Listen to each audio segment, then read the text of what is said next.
I'm going to start in French and then I'll switch back to English. Merci Larry.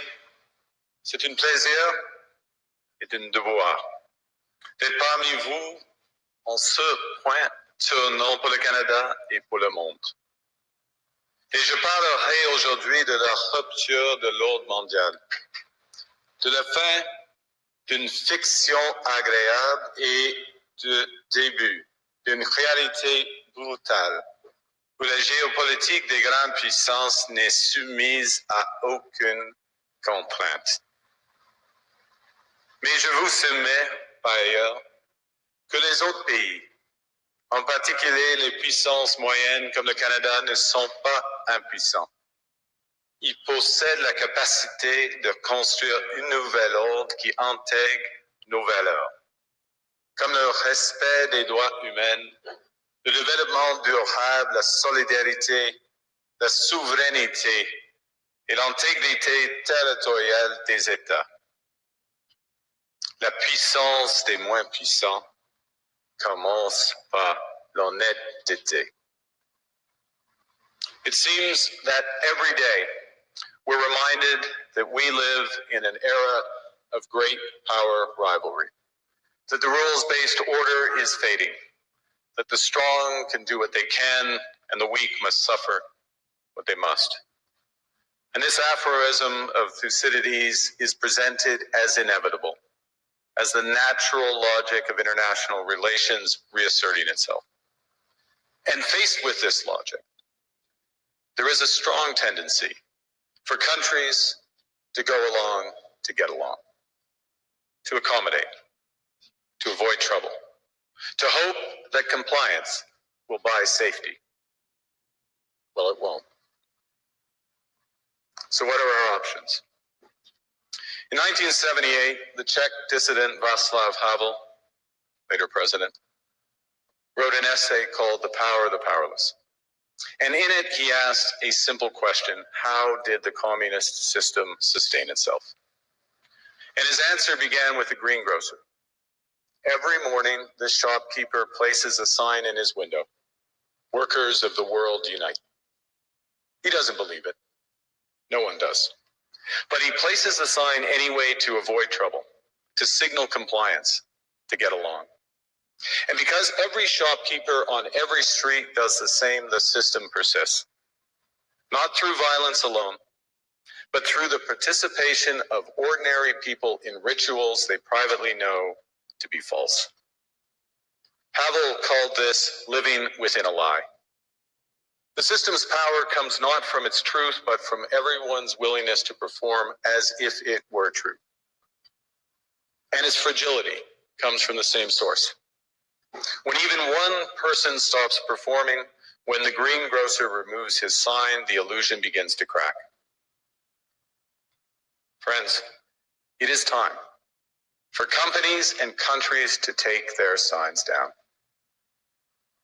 For decades,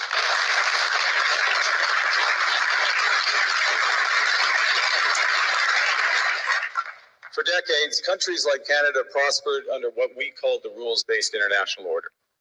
We joined its institutions, we praised its principles, we benefited from its predictability. And because of that, we could pursue values-based foreign policies under its protection. We knew the story of the international rules-based order was partially false, that the strongest would exempt themselves when convenient, that trade rules were enforced asymmetrically. And we knew that international law applied with varying rigor depending on the identity of the accused or the victim. This fiction was useful. And American hegemony in particular helped provide public goods, open sea lanes, a stable financial system, collective security, and support for frameworks for resolving disputes. So we placed the sign in the window. We participated in the rituals. And we largely avoided calling out the gaps between rhetoric and reality. This bargain no longer works. Let me be direct. We are in the midst of a rupture, not a transition. Over the past 2 decades, a series of crises in finance, health, energy, and geopolitics have laid bare the risks of extreme global integration. But more recently, great powers have begun using economic integration as weapons. Tariffs as leverage, financial infrastructure as coercion, supply chains as vulnerabilities to be exploited. You cannot live within the lie of mutual benefit through integration when integration becomes the source of your subordination. The multilateral institutions on which the middle powers have relied, the WTO, the UN, the COP, the architecture, the very architecture of collective problem solving are under threat. And as a result, many countries are drawing the same conclusions, that they must develop greater strategic autonomy in energy, food, critical minerals, in finance and supply chains. And this impulse is understandable. A country that can't feed itself, fuel itself, or defend itself has few options. When the rules no longer protect you, you must protect yourself. But let's be clear-eyed about where this leads. A world of fortresses will be poorer, more fragile, and less sustainable. And there's another truth. If great powers abandon even the pretense of rules and values for the unhindered pursuit of their power and interests, the gains from transactionalism will become harder to replicate.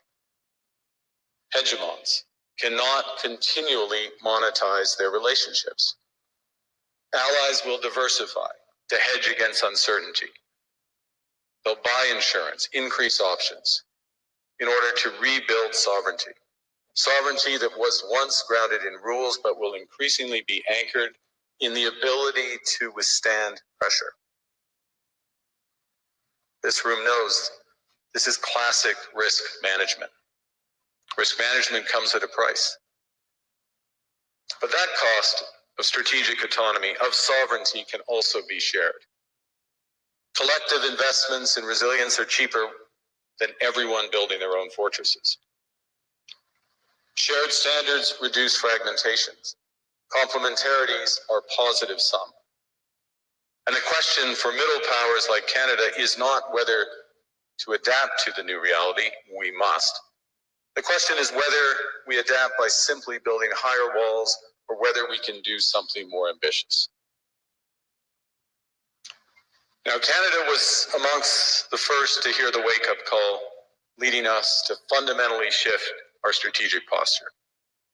Canadians know that our old, comfortable assumptions that our geography and alliance memberships automatically conferred prosperity and security, that assumption is no longer valid.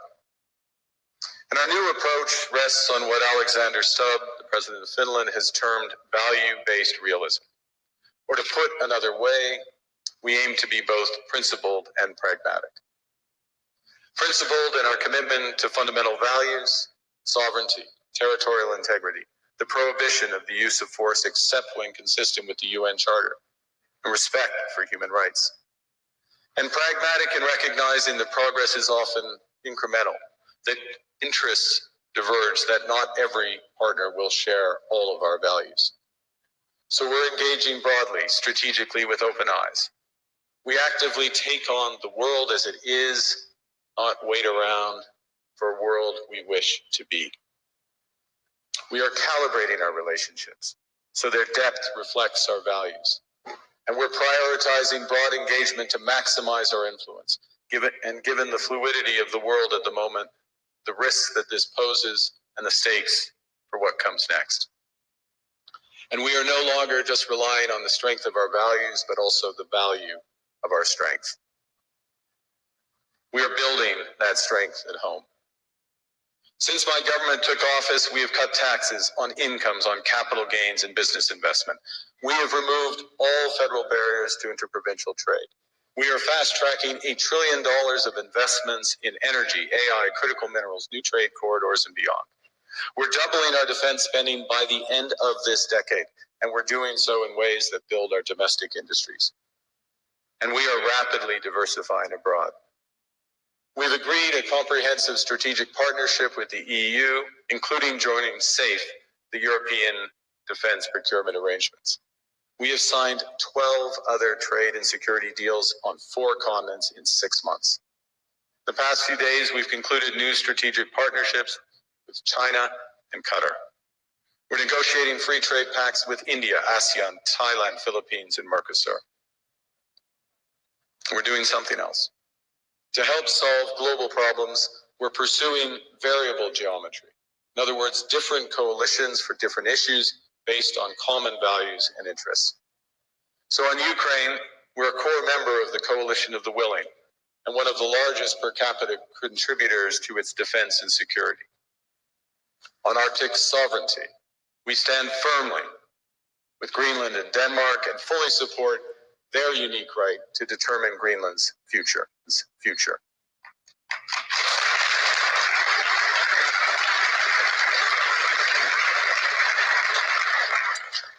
Our commitment to NATO's Article 5 is unwavering. So we're working with our NATO allies, including the Nordic-Baltic Gate, to further secure the alliance's northern and western flanks, including through Canada's unprecedented investments in over-the-horizon radar, in submarines, in aircraft, and boots on the ground, boots on the ice. Canada strongly opposes tariffs over Greenland and calls for focused talks to achieve our shared objectives of security and prosperity in the Arctic. On plurilateral trade, we're championing efforts to build a bridge between the Trans-Pacific Partnership and the European Union, which would create a new trading bloc of 1.5 billion people. On critical minerals, we're forming buyers clubs anchored in the G7 so that the world can diversify away from concentrated supply. And on AI, we're cooperating with like-minded democracies to ensure that we won't ultimately be forced to choose between hegemons and hyperscalers. This is not naive multilateralism, nor is it relying on their institutions. It's building coalitions that work, issues by issue, with partners who share enough common ground to act together. In some cases, this will be the vast majority of nations. What it's doing is creating a dense web of connections across trade, investment, culture, on which we can draw for future challenges and opportunities. I argue the middle powers must act together because if we're not at the table, we're on the menu. But I'd also say that great powers can afford for now to go it alone. They have the market size, the military capacity, and the leverage to dictate terms. Middle powers do not. But when we only negotiate bilaterally with a hegemon, we negotiate from weakness. We accept what's offered. We compete with each other to be the most accommodating. This is not sovereignty. It's the performance of sovereignty while accepting subordination. In a world of great power rivalry, the countries in between have a choice: compete with each other for favor, or to combine to create a third path with impact. We shouldn't allow the rise of hard power to blind us to the fact that the power of legitimacy, integrity, and rules will remain strong if we choose to wield them together. Which brings me back to Havel. What does it mean for middle powers to live the truth? Well, first, it means naming reality. Stop invoking rules-based international order as though it still functions as advertised. Call it what it is: a system of intensifying great power rivalry where the most powerful pursue their interests using economic integration as coercion. It means acting consistently, applying the same standards to allies and rivals. When middle powers criticize economic intimidation from one direction but stay silent when it comes from another, we are keeping the sign in the window. It means building what we claim to believe in. Rather than waiting for the old order to be restored, it means creating institutions and agreements that function as described. And it means reducing the leverage that enables coercion. That's building a strong domestic economy. It should be every government's immediate priority. Domestic economy, it should be every government's immediate priority. And diversification internationally is not just economic prudence, It's a material foundation for honest foreign policy, because countries earn the right to principled stands by reducing their vulnerability to retaliation. So Canada. Canada has what the world wants. We are an energy superpower. We hold vast reserves of critical minerals. We have the most educated population in the world. Our pension funds are amongst the world's largest and most sophisticated investors. In other words, we have capital, talent. We also have a government with immense fiscal capacity to act decisively. And we have the values to which many others aspire. Canada is a pluralistic society that works. Our public square is loud, diverse, and free. Canadians remain committed to sustainability. We are a stable and reliable partner in a world that is anything but. A partner that builds and values relationships for the long term. And we have something else. We have a recognition of what's happening and a determination to act accordingly. We understand that this rupture calls for more than adaptation. It calls for honesty about the world as it is. We are taking the sign out of the window. We know the old order is not coming back. We shouldn't mourn it. Nostalgia is not a strategy. But we believe that from the fracture, we can build something bigger, better, stronger, more just. This is the task of the middle powers. The countries that have the most to lose from a world of fortresses and the most to gain from genuine cooperation. The powerful have their power. But we have something too. The capacity to stop pretending, to name reality, to build our strength at home, and to act together. That is Canada's path. We choose it openly and confidently, and it is a path wide open to any country willing to take it with us. Thank you very much.